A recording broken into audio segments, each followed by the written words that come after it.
Chapter 5 The Deplorable Word. The children were facing one another across the pillar where the bell hung, still trembling, though it no longer gave out any note. Suddenly they heard a soft noise from the end of the room which was still undamaged. They turned as quick as lightning to see what it was. One of the robed figures, the furthest off one of all, the woman whom Diggory thought so beautiful, was rising from its chair. When she stood up, they realized she was even taller than they had thought, and you could see at once, not only from her crown and robes, but from the flash of her eyes and the curve of her lips, that she was a great queen. She looked around the room and saw the damage and saw the children, but you could not guess from her face what she thought of either or whether she was surprised. She came forward with long, swift strides. "Who has awakened me? Who has broken the spell?" she asked. "I think it must have been me," said Diggory. "You," said the queen, laying her hand on his shoulder, a white, beautiful hand, but Diggory could feel that it was strong as steel pincers. "You, but you are only a child, a common child. Anyone can see at a glance that you have no drop of royal blood or royal noble blood in your veins.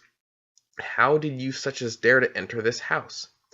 "You've come from another world, by magic," said Polly, who thought it was high time the queen took some notice of her as well as of Diggory. "Is this true?" said the queen, still looking at Diggory and not giving Polly even a glance. "Yes, it is," said he. The queen put her other hand under his chin and forced it up so that she could see his face better.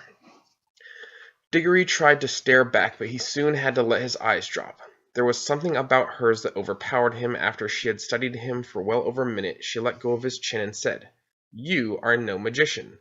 The mark of it is not on you. You must be only the servant of a magician. It is on another's magic that you have traveled here." "It was my Uncle Andrew," said Diggory.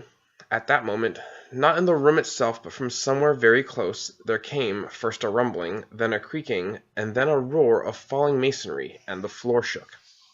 "There is great peril here," said the queen. "The whole palace is breaking up. If we are not out of it in a few minutes, we shall be buried under the ruin." She spoke as calmly as if she had been merely mentioning the time of day. "Come," she added, and held out a hand to each of the children. Polly, who was disliking the queen and feeling rather sulky, would not have let her hand be taken if she could have helped it, but though the queen spoke so calmly, her movements were as quick as thought. Before Polly knew what was happening to her, left hand had been caught in a hand so much larger and stronger than her own that she could do nothing about it. "This is a terrible woman," thought Polly. "She's strong enough to break my arm with one twist, and now that she's got my left hand I can't get at my yellow ring. If I tried to stretch across and get my right hand into my left pocket, I mightn't be able to reach it before she asked me what I was doing. Whatever happens, we mustn't let her know about the rings. I do hope Diggory has the sense to keep his mouth shut. I wish I could get a word with him alone." The queen led them out of the hall of images into a long corridor and then through a whole maze of halls and stairs and courtyards. Again and again they heard parts of the great palace collapsing, sometimes quite close to them. Once a huge arch came thundering down only a moment after they had passed through it. The queen was walking quickly. The children had to trot to keep up with her, but she showed no sign of fear. Diggory thought, "She's wonderfully brave and strong. She's what I call a queen. I do hope she's going to tell us the story of this place." She did tell them certain things as they went along. "That is the door to the dungeons," she would say, or "That passage leads to the principal torture chambers," or "This was the old banqueting hall where my great-grandfather bade several hundred nobles to feast and killed them all before they had drunk their fill. They had had rebellious thoughts." They came at last into a hall larger and loftier than any they had yet seen. From its size and from the great doors at the far end, Diggory thought that now at last they must be coming to the main entrance. In this he was quite right. The doors were dead black, either ebony or some black metal which is not found in our world. They were fastened with great bars, most of them too high to reach and all too heavy to lift. He wondered how they would get out. The queen let go of his hand and raised her arm. She drew herself up to her full height and stood rigid. Then she said something which they couldn't understand, but it sounded horrid, and made an action as if she were throwing something towards the doors. and those high and heavy doors trembled for a second as if they were made of silk, and then crumbled away till there was nothing left of them but a heap of dust on the threshold.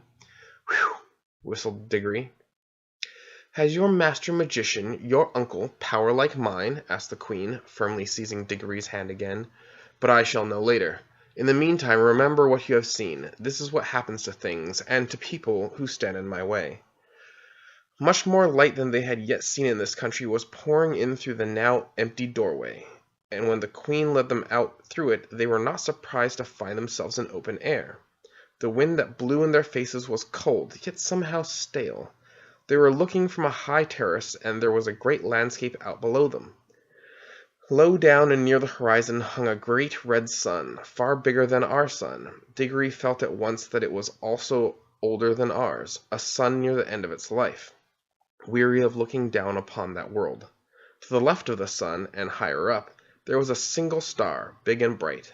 Those were the only two things to be seen in the dark sky. They made a dismal group. And on the earth, in every direction, as far as the eye could reach, there spread a vast city in which there was no living thing to be seen. And all the temples, towers, palaces, pyramids, and bridges cast long, disastrous-looking shadows in the light of that withered sun. Once a great river had flowed through the city, but the water had long since vanished, and there was now only a wide ditch of grey dust. "Look well on that which no eyes will ever see again," said the Queen.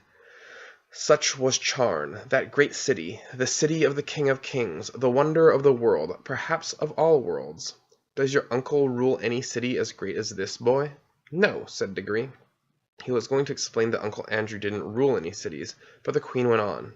It is silent now, but I have stood here when the whole air was full of the noises of Charn, the trampling of feet, the creaking of wheels, the cracking of whips and the groaning of slaves, the thunder of chariots and the sacrificial drums beating in the temples. I have stood here, but that was near the end, when the roar of battle went up from every street and the river of Charn ran red. She paused and added, all in one moment one woman blotted it out forever. Who? Said Diggory in a faint voice, but he had already guessed the answer. I, said the Queen. I, Jadis, the last queen, but the queen of the world. The two children stood silent, shivering in the cold wind.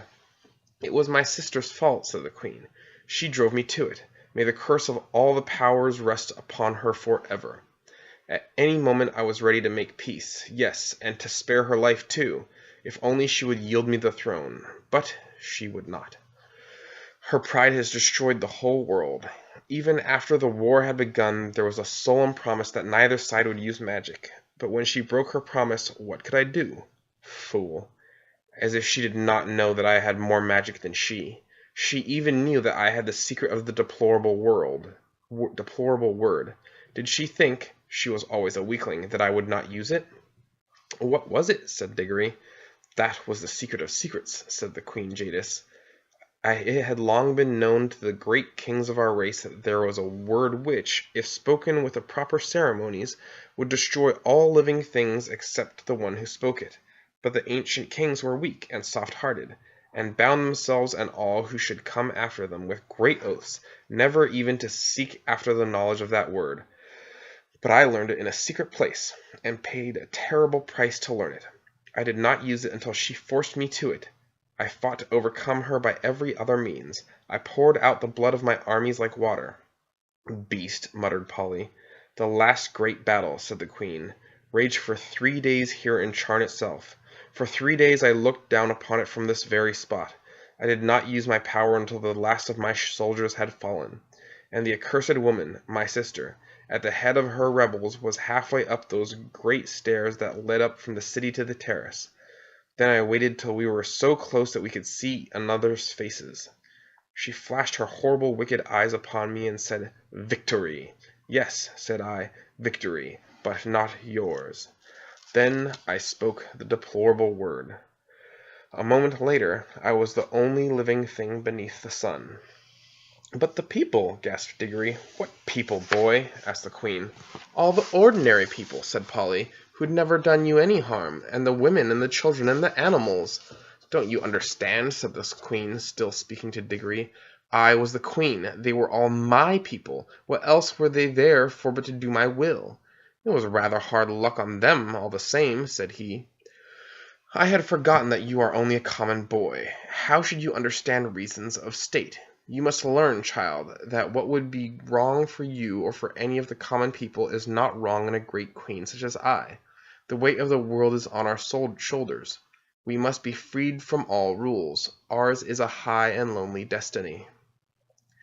Diggory suddenly remembered that Uncle Andrew had used exactly the same words, but they sounded much grander when Queen Jadis said them, perhaps because Uncle Andrew was not even 7 feet tall and dazzlingly beautiful. "And what did you do then?" said Diggory. "I had already cast strong spells on the hall where the images of my ancestors sit, and the force of those spells was that I should sleep among them, like an image myself, and neither food nor fire, though it were 1,000 years, till one came and struck the bell that awoke me." "Was it the deplorable word that made the sun like that?" asked Diggory. "Like what?" said Jadis. "So big, so red, and so cold." "It has always been so," said Jadis, "at least for hundreds of thousands of years. Have you a different sort of sun in your world?" "Yes, it's smaller and yellower, and it gives a good deal more heat." The Queen gave a long-drawn "Ah!" and Diggory saw on her face that same hungry and greedy look which he had lately seen on Uncle Andrew's. "So," she said, "yours is a younger world." She paused for a moment to look once more at the deserted city, and if she was sorry for all the evil she had done there, she certainly didn't show it, and then said, "Now, let us be going. It is cold here at the end of the ages." "Going where?" asked both of the children. "Where?" replied Jadis in surprise. "To your world, of course." Polly and Diggory looked at each other, aghast. Polly had disliked the Queen from the first, and even Diggory, now that he had heard the story, felt that he had seen quite as much of her as he wanted. Certainly she was not at all the sort of person one would like to take home, and if they didn't know how they could. What they wanted was to get away themselves, but Polly couldn't get the ring, and of course Diggory couldn't go without her. Diggory got very red in the face and stammered.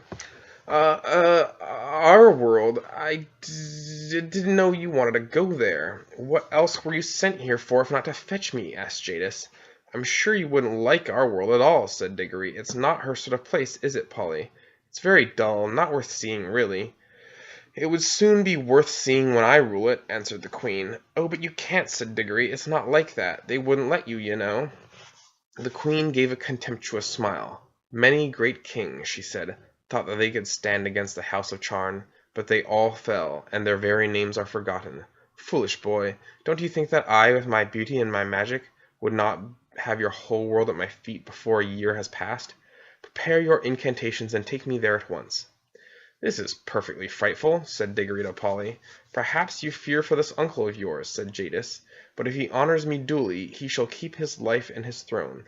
I am not coming to fight against him. He must be a very great magician, as if he has found how to send you here. Is he the king of your whole world, or only part?" "He isn't king of anywhere," said Diggory. "You are lying," said the Queen. "Does not magic always go with royal blood? Whoever heard of common people being magicians? I can see the truth whether you speak it or not.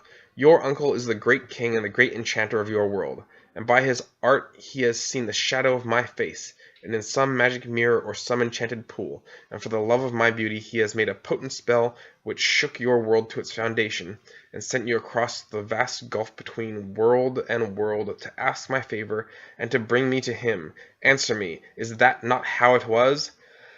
Well, not exactly," said Diggory.